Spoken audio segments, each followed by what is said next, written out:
David Pakman Show at davidpakman.com.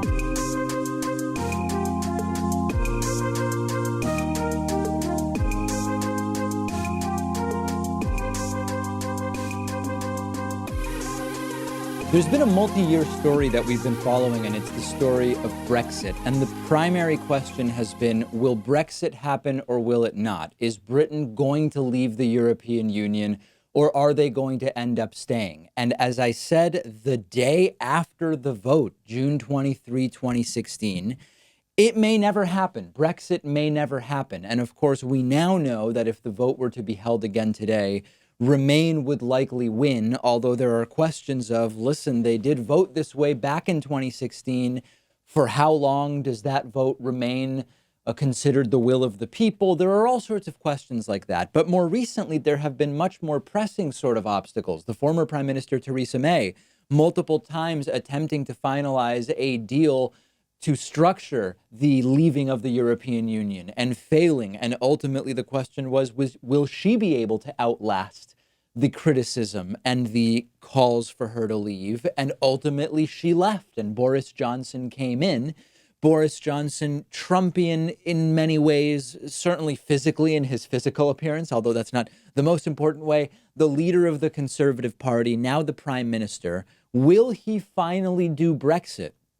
For the nationalists and the isolationists who want the UK out of the EU, or will he also fail? And so far, it's really not working particularly well for him. He has, between having one Tory MP defect and kicking 20 others out for not supporting him, he very quickly seems not to have the numbers that he needs to get to the next step in the Brexit process. So bottom line, there has been one defection, a Tory MP who bailed on Boris Johnson's party. 20 other Tory MPs are Tories, or at least they were, but they didn't go along with what Boris Johnson wanted, and they were ejected. And now all of a sudden, Boris Johnson finds himself in yet another one of these embarrassing scenarios for the pro-Brexit side, giving the opposition control of the agenda in Parliament. Johnson is soon going to have to face those prime minister's questions for the first time, which can get very, very crazy. The opposition, of course, is going to continue to try to delay Brexit, and Boris Johnson may call for a general election. Really a devastating defeat for Johnson. I know that, the standards and the sort of rules of decorum and how to interpret political happenings in different countries can be difficult when we're not familiarized with the system and for what the sort of Overton window is for what we can expect in terms of what is possible on one side and the other side. But this is an embarrassing defeat for Johnson. Here's video from yesterday in Parliament where members of Johnson's own party abandon him and vote to allow a debate to once again postpone Brexit. And the question becomes, does it seem as though this is ultimately turning into an indefinite postponement? Total chaos breaking out. Take a look at the first clip. The ayes to the right, 328. The noes to the left, 301.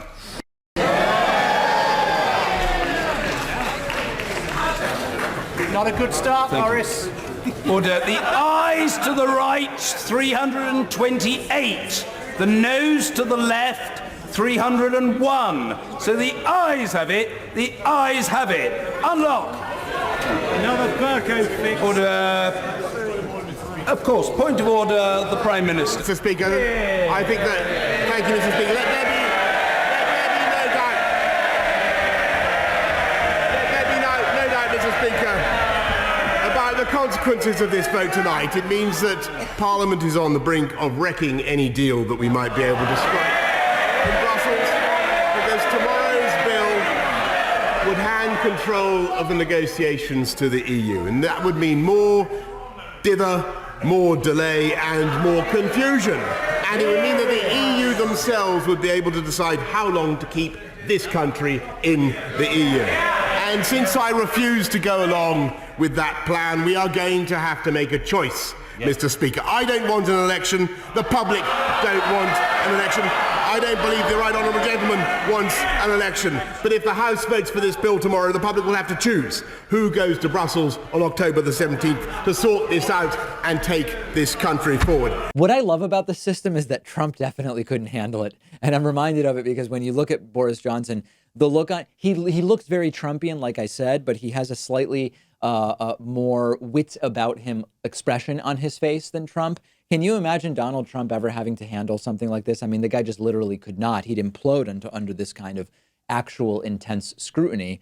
And this continuing to build as eventually Boris Johnson suffering abandonments and real chaos breaks out, Jeremy Corbyn ultimately speaking. There is no consent in this House to leave the European Union without a deal. There is no majority for no deal in the country. As I've said before, if the Prime Minister has the confidence in his Brexit policy, when he has one he can put forward, he should put it before the people in a public vote. And so, he wants to table a motion for a general election. Fine, get the bill through first in order to take no deal off the table. Order. Point order. Order. Very rude for members. Order. Order. Order. I say to the Chancellor of the Duchy that when he turns up at our children's school as a parent, he's a very well-behaved fellow. He wouldn't dare behave like that in front of Colin Hall, and neither would I. Don't gesticulate, don't rant, spare us the theatrics, behave yourself, be a good boy, young man, be a good boy. Point of order, Mr. Ian Blackford. Things are really getting crazy, and what's even wackier is that this was all merely a debate over what to order for lunch. No, I'm kidding. But I still believe in the end that it is a likely scenario that the UK may never leave the European Union. If it does, it may not happen under Boris Johnson, the way his prime ministership has been going in its very early days at this point in time. And we actually are asking you what you think will ultimately happen. We've polled our audience every, once a year or so since this has gone down, since the vote went down in 2016. If you go to the community tab on the David Pakman Show YouTube channel, youtube.com/The David Pakman Show/community, do you think the UK will ever actually Brexit? We will have results either later this week or maybe early next week. We all knew it was going to happen because all the signs were there, but it's now getting into overdrive. Trump allies are now reportedly raising millions of dollars to pay to find damaging information about journalists who are seen as unfriendly to Donald Trump and the Trump administration, and to then, ideally, use that information to create antagonism campaigns against journalists, potentially to try to get journalists fired. Certainly there will be harassment from Trumpists on the basis of this opposition research campaign against members of the free press that Trump allies are undertaking. And you can't miss the forest for the trees here. This is a hallmark of authoritarian dictatorships. This is a hallmark of police states. This is everything that is the opposite of what the United States is supposed to be. This is Putin-like. This is Duterte-like. And we knew Trump liked it. We knew Trump liked going after the media, Trump going after specific media outlets, even specific journalists in some cases. The fake news moniker applied very haphazardly, not to fake news, but merely to anything that doesn't say glowing, effusive things about Donald Trump. And this is now an attempt to formalize attacks on individual and specific journalists. These are attempts in practice to silence or ruin the lives of people who are reporting critically about the President of the United States, one of the most important things that a free and open press can do and should be doing. Axios has obtained the fundraising pitch, which has been deployed to get people to donate to this cause, the cause that will ultimately gather information that can be used to harass or discredit journalists and reporters. Can you imagine getting an email and being so disconnected from reality having your priorities or your morality so backwards, having such a fundamental misunderstanding of what it is that is important in the United States of America when it comes to a free press. Imagine getting an email saying we are raising money to go after journalists that are antagonizing us, and saying, you know what, that sounds like something I want to donate to. And apparently it isn't enough to just call certain news outlets fake news and go after them. Trump's allies now want to go after specific reporters. One of the people involved is a Republican consultant named Arthur Schwartz.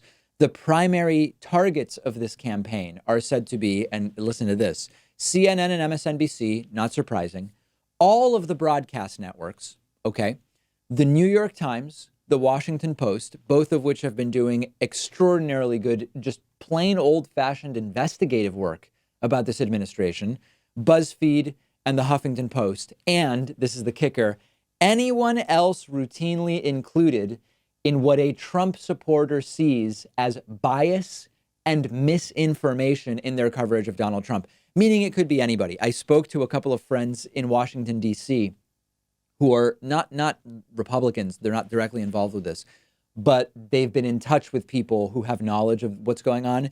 They told me independent media journalists that are seen as particularly antagonistic to the president are not out of the realm of possibility for being targeted and harassed. I am not, this is not a delusion of grandeur where I think I am on Trump's radar or on the list of people that this group is going to come after.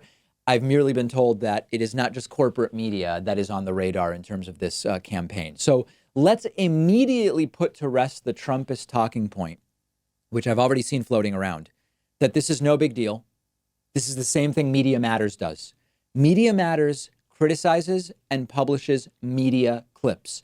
They aren't going about trying to attack and discredit individual reporters in the way that is being suggested here that Trump's allies want to do. We've seen this before. And where we've seen these attempts to harass and target individual journalists, it's places where human rights have been decimated in any number of ways. Russia, World War II era Germany, the Philippines, Venezuela. This is, if we allow it to happen, the normalization of fascistic behavior. It doesn't mean we are a dictatorship, but it is authoritarian, fascistic behavior. Attack media as fake news, treat them poorly, kick out individual journalists, talk about journalism licenses and lawsuits against media, and then smear campaigns against individual journalists for being journalists and doing their jobs. This is, call it what you want. Is it North Korea? Is it Stalin? Is it all of them? And a word, by the way, to the gun nuts. You know how the gun nuts say we need guns to defend ourselves from a government that becomes tyrannical? This is actually the type of thing that if one believed the government would become tyrannical, would be sort of at the top of the list, starting to clamp down on a free and independent press.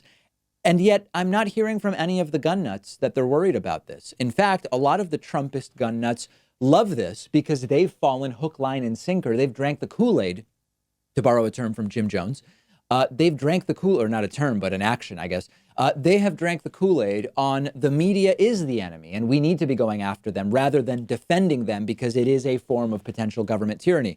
This is a form of tyranny by special interest group, to put it another way, but it happens to be one that the gun nuts don't seem acutely affected by in a way that makes them realize, oh man, our threats, our fears about tyrannical government, they're actually not the kind that we really need the guns to defend against, but this is starting to look like a form of government tyranny. Understand that the biggest threats to Trump's presidency are the things that make the United States what it is. A free press is a threat to Donald Trump's presidency because he needs to hide the truth to justify his reelection. If people know the truth, there's no path to reelection because his record is so atrocious. High voter turnout is a threat to Donald Trump's presidency. Well, we know why that is. Trump benefits from people not voting or not being able to vote. This is real. This is happening now. And it has to be stopped in its tracks before it even gets going. Make sure you're following me on Twitter at @DPakman. Let me know what you think. Follow the show on Twitter at David Pakman Show. And make sure to sign up. If you have Amazon Prime, subscribe with Twitch Prime at twitch.tv/David Pakman. This is free for everyone who has Amazon Prime, but it supports the work that we do, twitch.tv/David Pakman. The David Pakman Show at davidpakman.com.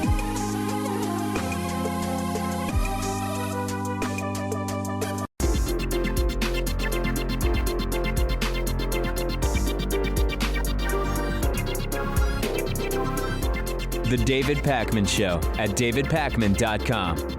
All right, today's new members of the day are Logan Morrison and Sean Ouvry. Logan and Sean, I really appreciate your support. This is a program that depends on your support, okay? Go to joinpakman.com. Takes under a minute to sign up. We get 97.1% of every payment. We pay just 2.9% to process credit and debit card payments, and the rest of the money goes directly to the show. Once you sign up, I hope you'll stay signed up. Chris Tripp is today's longtime sustaining member of the day. He's been with us almost 5 years. Really appreciate your support and everybody's support. Take 1 minute out of your day and sign up at joinpakman.com. It is time for Hatriot Mail. What is Hatriot Mail? This is Hatriot Mail. We're getting to the oranges of this investigation. So God bless the United States of America. Hatriot Mail. Written by patriots who hate David Pakman. Because America.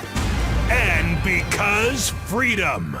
This week's Hatriot Mail introduces a new term. We've talked a lot about impeachment on the program as a possible means to remove Donald Trump, although I don't believe that it will. Today, we are introducing a new term. Take a listen to this. Impeachments will not get Trump out of office. It will backfire spectacularly and propel him to a landslide victory. I can't believe David Pakman admitted to being evil. Progressives reveal in their naivete as though it's some kind of innocence. Trump is behind you, David. Feel the love. Lol. See what I did there? I guess this long comment qualifies me as unhinged. You know, I have to say, I agree with the Hatriot. I don't believe that impeachment is going to remove Trump. I just don't see it happening. And I think we've got another Urban Dictionary word that could maybe be added in with a definition referencing the David Pakman Show. Impeachment, I and all Hatriots seem to be united. We will not remove Donald Trump from the White House with impeachment. And I encourage you to pass the word along. Make sure to fight Hatriotism by using the coupon code Hatriot40 when you sign up for a membership at joinpakman.com. You go to www.joinpakman.com. You choose a monthly or a yearly membership of your choice, doesn't matter which one. You hit the red sign up button. And when you're offered the possibility of inserting a coupon code, you put in Hatriot40. That's Hatriot 40, Hatriot40. Your membership price will be instantly dropped by 40%. And Hatriots see this as a failing of their Hatriotism. When people hear Hatriot Mail, and instead of abandoning the David Pakman Show, they instead go to our website and sign up with the coupon code Hatriot40. This is just so devastating for Hatriots that I encourage all of you fine folks to do it. There's no way to introduce this next story other than simply to tell you what happened, which is that Donald Trump congratulated Poland on the 80th anniversary of World War II. Of course, the Holocaust sort of started with Germany's invasion of Poland. It's not exactly something to be congratulating them about. Other leaders sent messages of somber remembrance and reflection, some even warning about sliding back towards the type of authoritarianism that we saw early in the Third Nazi Reich. But Trump congratulates Poland for having been invaded by Germany 80 years ago. Take a look at this. Yeah. I do have a great message for Poland, and we have Mike Pence, our vice president, is just about landing right now, and he is representing me. I look forward to being there soon, but I just want to congratulate Poland. It's a great country with great people. We also have many Polish people in our country. It could be 8 million. We love our Polish friends, and I will be there soon. There is no question. I mean, the analysis here is very simple. Trump has no idea what Poland's role was in World War II. He just had no idea what the historical context was. So he said, I congratulate them. I mean, he just doesn't know anything. That's it. Trump was going to go to Poland for the World War II remembrance. He canceled the trip because of Hurricane Dorian. So he was asked instead for a message on this anniversary of a very, very dark day for Poland back in 1939. And his message was, congratulations. What was possibly the darkest day in Polish history, and Donald Trump congratulates them. This is indistinguishable from satire. If I said to someone, what's the worst possible thing you could say to Poland on the 80th anniversary of being raped and pillaged by the Nazis? Congratulations would be pretty high on the list. He does not know what happened in World War II, period. Poland lost a fifth of its population during World War II. A much bigger percentage of the Jewish population was lost in Poland during World War II. Congratulations, guys. A message of congratulations. This is not very different than congratulating Israel on Holocaust Remembrance Day. I mean, it's absolute and total idiocy. The only other possibility I can think of, and tell me what you think about this, Trump saying this happened because he doesn't know what happened to Poland in World War II is one explanation. There's a more sinister one, though, which is that Trump knows Germany invaded Poland in World War II and he likes it. I don't actually think that that's what's going on here. I try not to attribute to malice what can be more than adequately explained by stupidity and ignorance. And in this case, Trump has shown and demonstrated over the last many years no knowledge of history whatsoever. And so I would attribute this to ignorance and not malice. We're only a few days from the 9/11 anniversary. What is Donald Trump liable to say then? Not good. Not good. Make sure you're following me on Instagram at david.pakman. And while you are there, follow the show on Instagram at David Pakman Show. We will take a quick break. Our long-form deep dive into the regulation of social media is coming up next. Really, really important topic. And then much more coming up after that. The David Pakman Show at davidpakman.com.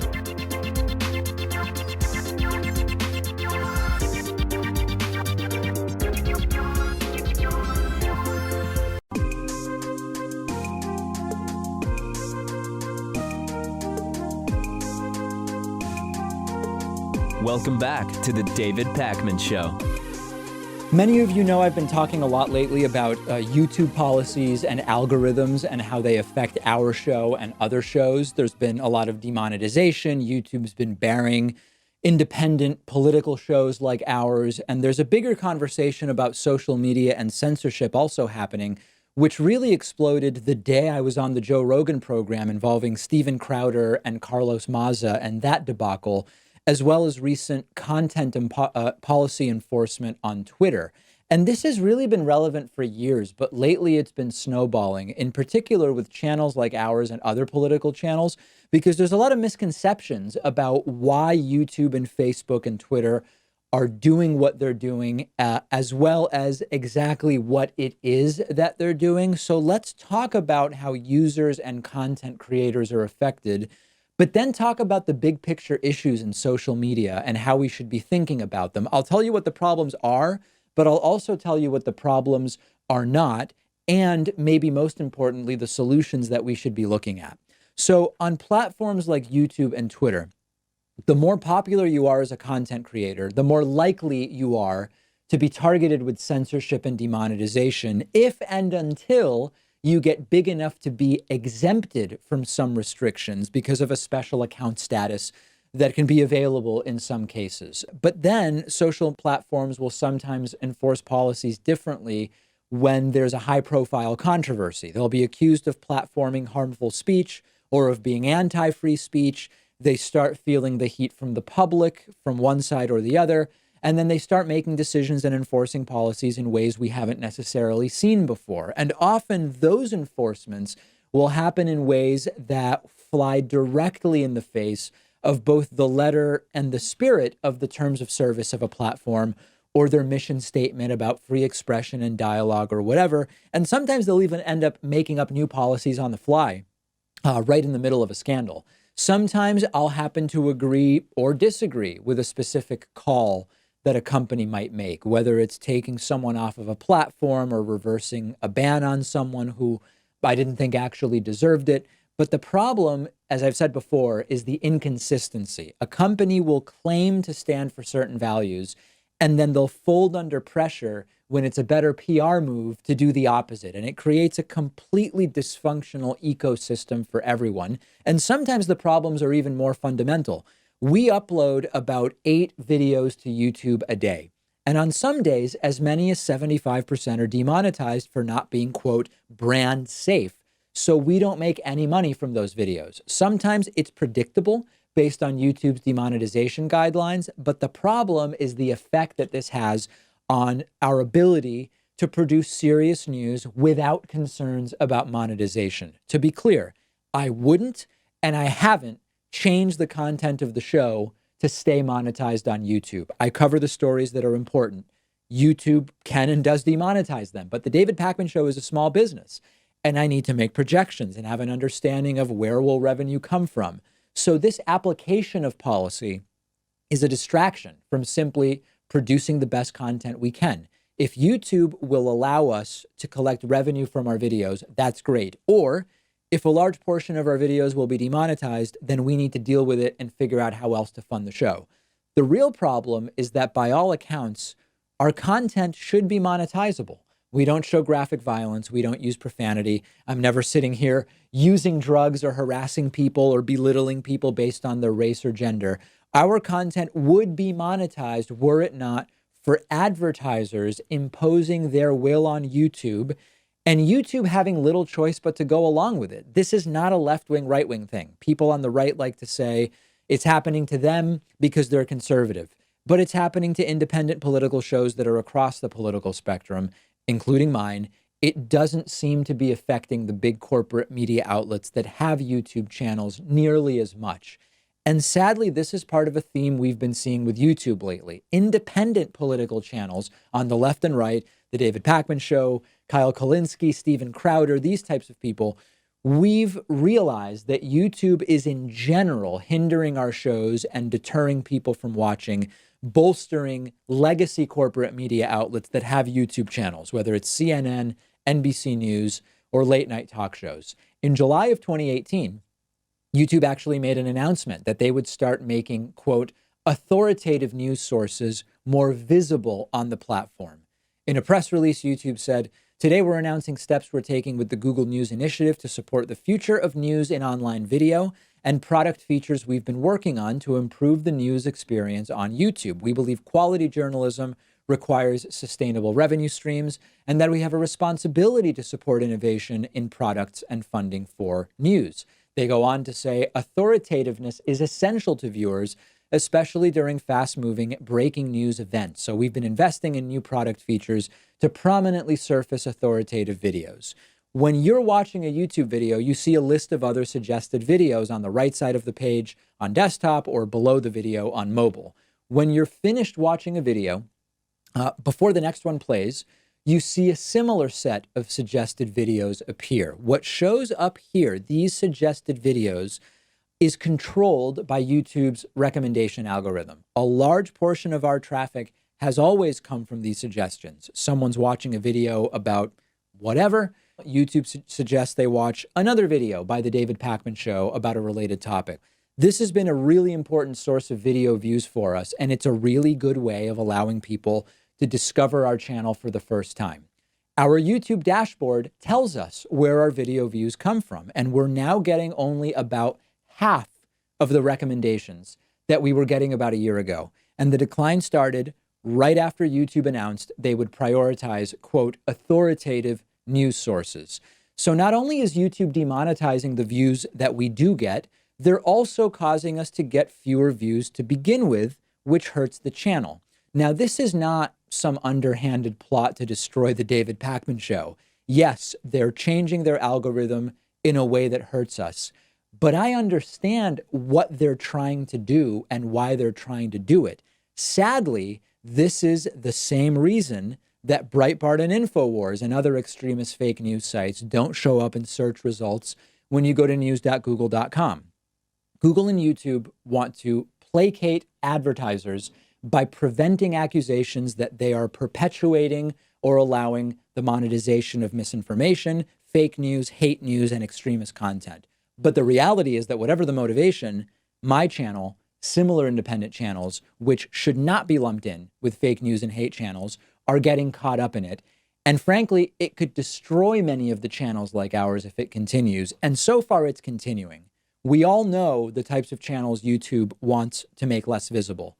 The Sandy Hook conspiracy people, alt-right extremism, red pill, black pill people, misogynists, racists, homophobes, people targeting others on the basis of sexual orientation.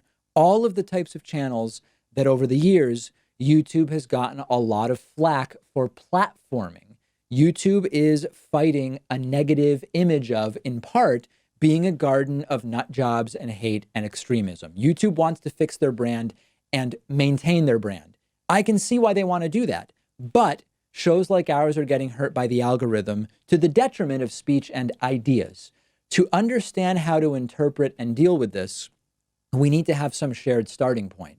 Something that many people do, which completely fails to properly frame the conversation about censorship and demonetization, is to say that YouTube and other social media companies like Twitter and Facebook are left-wing. They say these platforms are silencing or disincentivizing speech that's politically incorrect or speech that is generally considered offensive when it comes to race, nationality, gender, sexual orientation, religion.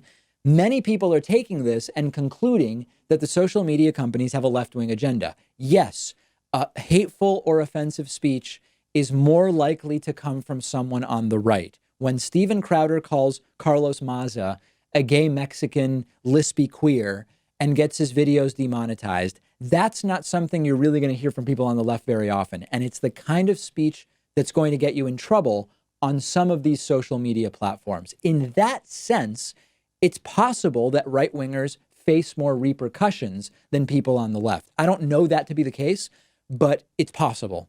But using that to say that these companies are fundamentally progressive or left-wing doesn't actually help us understand these issues, and it's not accurate. Conservatives have a conspiracy theory that social media companies are simply bleeding heart political activists waging an ideological war against the right. The reality is these companies have no, as companies, ethical or ideological philosophies or positions. They are motivated by business interests. These companies, by the way, as I said to Joe Rogan, are also very right-wing or libertarian, right libertarian in many ways in terms of the policies they support and the role that they play. Google is currently in an antitrust battle with the Department of Justice. Facebook is the subject of a huge antitrust investigation by the Federal Trade Commission. These companies are huge tax dodgers. They want to self-regulate. They lobby for deregulation, the same as the air polluters and the big banks and the gun manufacturers. What Google and Facebook and Twitter do every day in Washington is, in the most literal sense, the opposite of progressivism. Having an internal culture that's socially progressive, first and foremost, doesn't mean that as a company they are progressive in their public role. But in addition to that, even what appears to be left-wing internal culture is often just brand management. Their politically correct content policies and the way they enforce them and what they say publicly about content policies. It's not virtue signaling. It's a signal to their advertising clients and to their shareholders. And this should be obvious. YouTube and Twitter clearly have no authentic, principled stance on protecting offensive speech or on combating offensive speech. This was most recently demonstrated by their flip-flopping, embarrassing flip-flopping on the Crowder-Maza situation. One side got mad at YouTube. YouTube conceded. The other side got mad at YouTube. YouTube then conceded to them. They panicked. They tried to find the right balance between protecting their image in the eyes of advertisers and understanding that that's the source of their revenue, but protecting their image in the eyes of the public as well, who are the people that need to watch those advertisements. YouTube isn't evil or virtuous. Twitter isn't left-wing or right-wing. These are corporations. They exist to generate revenue and perpetuate themselves. So maybe you're saying, well, we still have this problem, though, that these companies have a monopoly on social media and they're silencing offensive speech. They're recklessly demonetizing political commentators who don't deserve it. And that is what we're faced with. A solution that's often proposed is that we regulate these companies, that we use the government somehow to enforce free speech on the platforms, which is already problematic language. They want us to treat these platforms like public squares, establish free speech protections for all of the users. But these arguments fall flat. The First Amendment protects you from censorship by the government, not by private entities. The government shouldn't be able to force a company to allow you to use their software and their networks. This isn't a civil liberties issue. Social media companies do and should have every legal right to maintain and enforce their own content policies, to prioritize certain content, to protect their brand, or for any other reason that they have, or none at all, unless they're doing something like discriminating against users of a certain race or religion, which violates the law. What government body is going to enforce so-called free speech on social media? Is it going to be Congress, whose political bias changes every few years? Will it be the FCC or the FTC, as Donald Trump is thinking of doing, whose political bias also changes every few years? We know that the current administration wants, based on this executive order that they're putting together, for them to be the ones who decide, based on their politics, who gets to say what and which platforms get punished. That's dangerous. Conservatives don't want this type of government regulation anywhere else. They just want government regulation here because things haven't been going their way. The free market has demonstrated that offensive content is bad for business. And they now want special big government nanny state protections against what is being caused by free market capitalism, quite frankly, or the version of it that we have. I'm being negatively impacted by one of these companies. YouTube is hurting me financially. They're diminishing my ability to voice my opinion. But that's not making me lose my objectivity about the rights of private companies or how impractical it would be to have the government oversee social media content. The first step in the correct direction is going to be for us to stop viewing social media as one collective thing or entity. Different social media platforms serve different purposes. Twitter has developed a service that's very different than Facebook. The mechanics are different. The culture is different. The etiquette is different. Some platforms allow porn, some don't.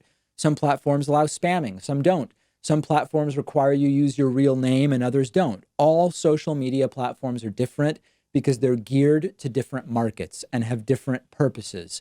The average person using Tumblr is different than the average person using Quora, for example, or at least they use the two platforms for very different reasons. Social media companies intentionally develop their platform to have a particular environment catered to the market they want to serve. In the same way that a platform designed for professional networking wouldn't be any good as a medium for sharing funny memes and vice versa, a platform designed to serve a somewhat universal mainstream user base and attract mainstream advertisers may not function properly as a platform for exchanging controversial ideas or vice versa. Many social media platforms that are marketed as free speech alternatives to mainstream platforms, some are I like personally, others seem to be cesspools of hate and sketchiness. But the idea of forcing that content onto privately owned platforms that don't want it and may be financially harmed by it doesn't make sense. YouTube serves a particular purpose. It's an invaluable service to the vast number of content creators who otherwise wouldn't have a platform to so lucratively distribute their content. It's been a really great thing for most independent video creators. I've been asking for a more clear understanding of how the demonetization works as it pertains to my content. I'm not creating content that's fringe or extreme or disturbing or gory or whatever, the way that YouTube is suppressing many independent channels as if they were doing that is antithetical to what made YouTube cool and interesting to begin with. But ultimately, it is YouTube's right. It's my right to complain about it. It's my right to leave YouTube or start my own YouTube if that's what I want to do. Maybe it is actually the best business decision for them. Maybe it's just more worth it to YouTube to take a better safe than sorry approach to the way that they're demonetizing me and to just push the corporate media channels and not worry too much about the collateral damage to programs like mine. In the end, I don't know that I can do that much about it. This is why it's so important for the audiences of independent political talk shows like ours to realize that the shows can only exist unfettered through direct support from the audience, especially if the YouTube algorithm and the demonetization stuff gets worse. It's not just a talking point. It's not a way to get people to sign up for David Pakman Show memberships. It's just reality. If we don't have reliable YouTube revenue and we don't have reliable financial support from the audience, we may have to figure out something else. Maybe I'll have to get a different job. If you're not on YouTube to watch makeup tutorials or cat videos, and what you want to do is watch content like ours that's trying to shake things up, trying to deal with serious issues in an adult way, and rubbing some people the wrong way, admittedly, then maybe we all need to assess our roles as consumers of shows like this one. Even though these shows can be accessed for free, there are costs to the creators. Employee salaries, employee health insurance, rent, internet, electricity, equipment, connectivity, so many other things. A political commentary show relying more on direct support from the audience than on YouTube ad revenue is actually probably a better paradigm for everybody involved. It means that if you are a patron of something that you value and you're educated and entertained by it, instead of you and your clicks becoming a commodity to YouTube's bottom line through your cable subscription or watching ads or whatever else, it would mean content creators would be more free to do and say what they want, unbeholden to advertisers. And that freedom and integrity is something that's crucial for shows in the political commentary sphere. It probably also means that you might even end up with more content creators to choose from because they'd be better funded, or you'd have higher quality content because people doing this part-time could focus on it full-time, as an example. When you pay for content, you're not just getting what you paid for, you're investing in something you value so that it can sustain and grow and improve. So this is not a promotion for our Patreon page or our membership program. This is something I personally find not only fascinating, but of crucial importance from a media studies point of view. And it's something that applies to the entire digital media industry. These are my thoughts, but it is something that is affecting online political shows like this one. And I do believe that independent political shows are particularly important to protect when we see this administration wanting to come up with new and novel ways to suppress speech they don't like and to mandate speech they do like be published, regardless of what a private company wants to do. What we ultimately need is a big picture meta shift in how we think about online content, how we consume it, and what we are willing to do to sustain it and guard it from outside influences. And I hope that's what you'll take away from this today. The David Pakman Show at davidpakman.com.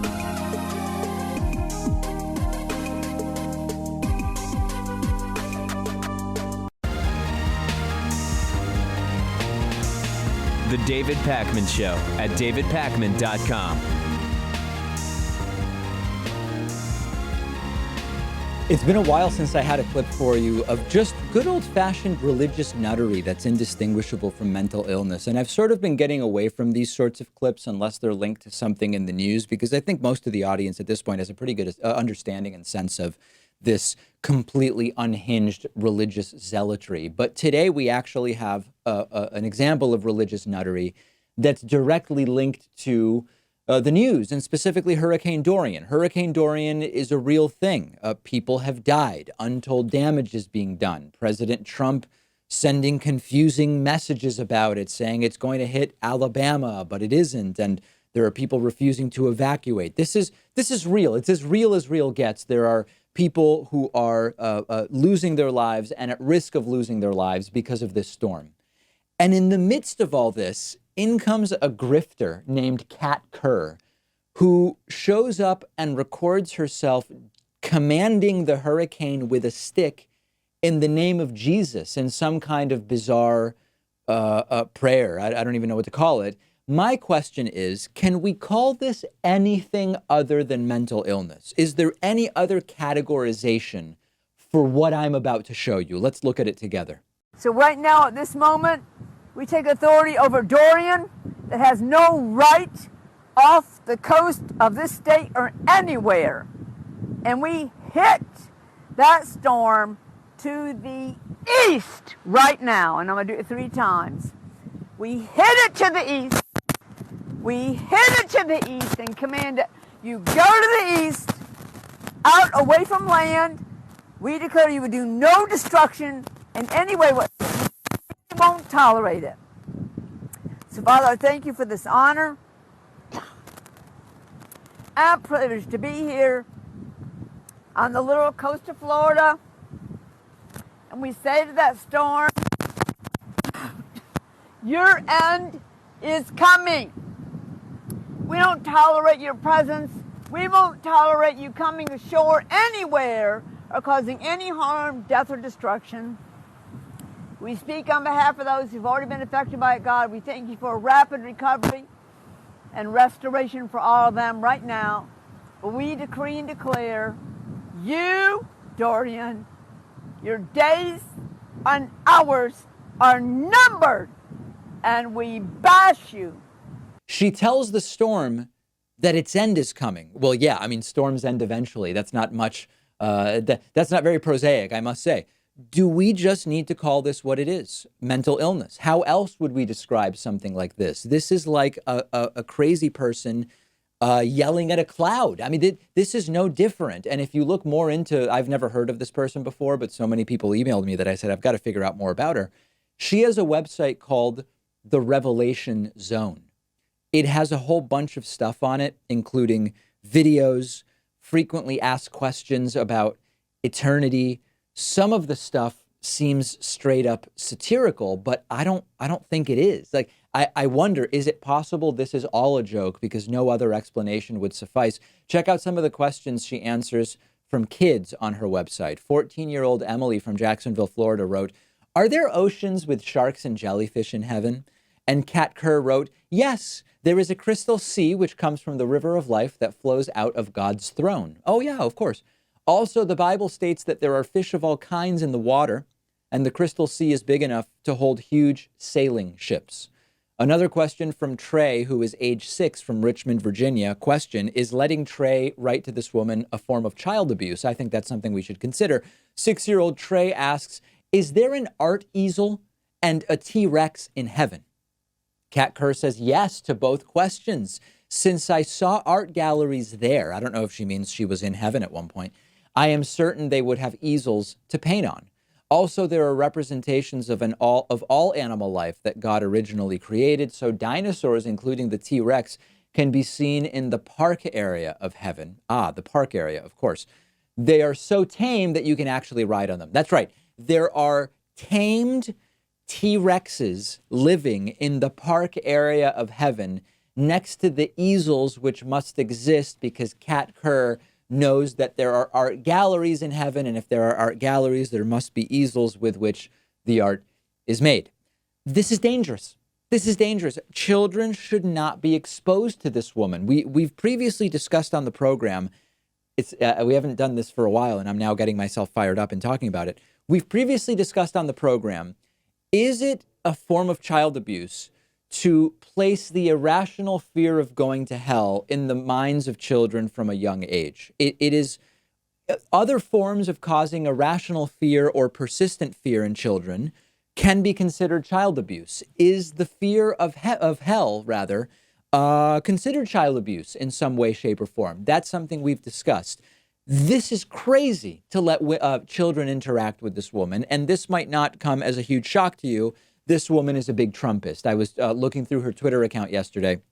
She has tweets about Trump 2020 events and just how great the National Day of Prayer is and this type of thing. Is that surprising to you? Did anybody think from the video of her trying to hit the hurricane with a stick in the name of Jesus that she might have been a Bernie supporter? I don't know that many people were confused about that, but in case you were, this is a major Trump supporter. Really wacky stuff. And I guess what she didn't work because the storm still hit.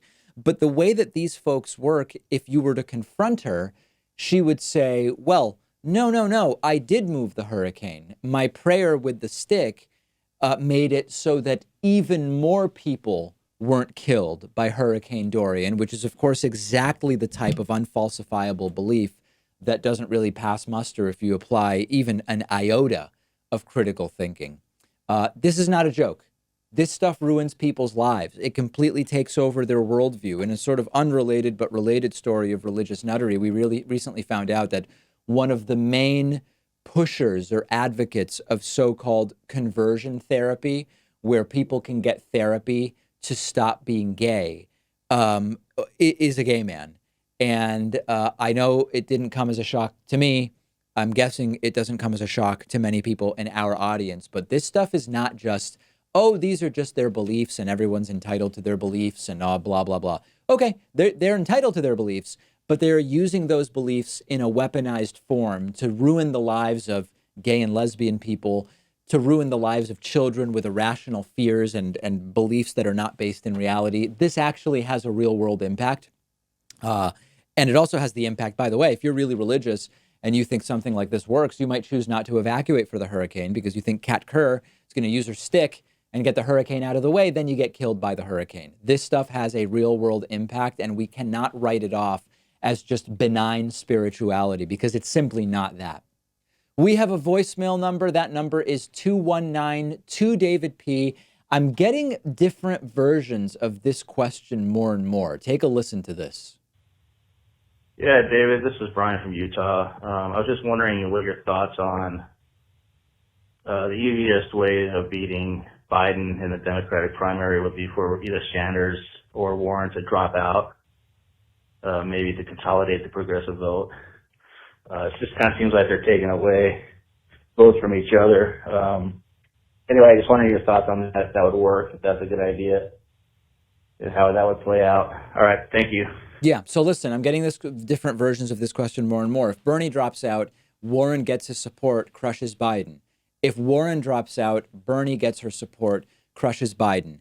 I understand the implicit logic of it. They are the two most progressive candidates. Therefore, certainly, if people who like Bernie can no longer support Bernie because he's out, they'd go to Warren and vice versa.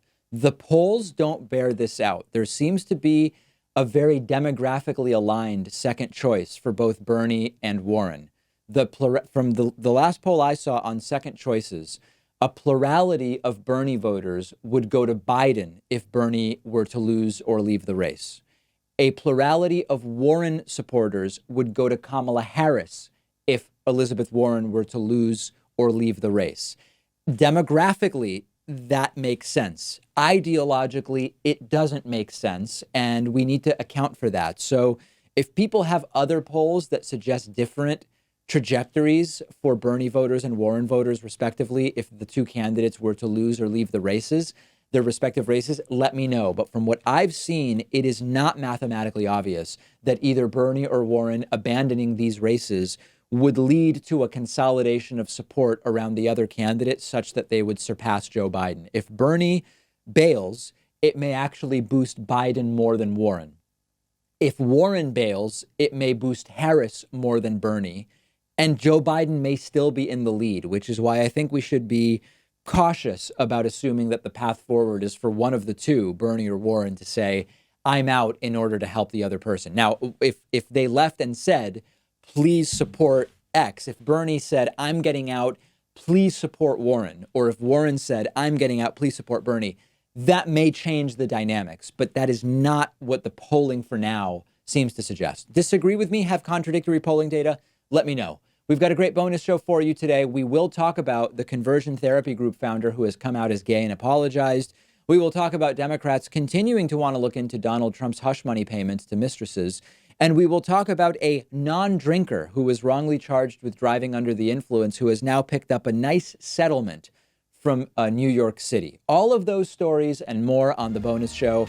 Become a member at joinpakman.com or a patron at patreon.com/David Pakman Show to instantly get access to the world famous bonus show.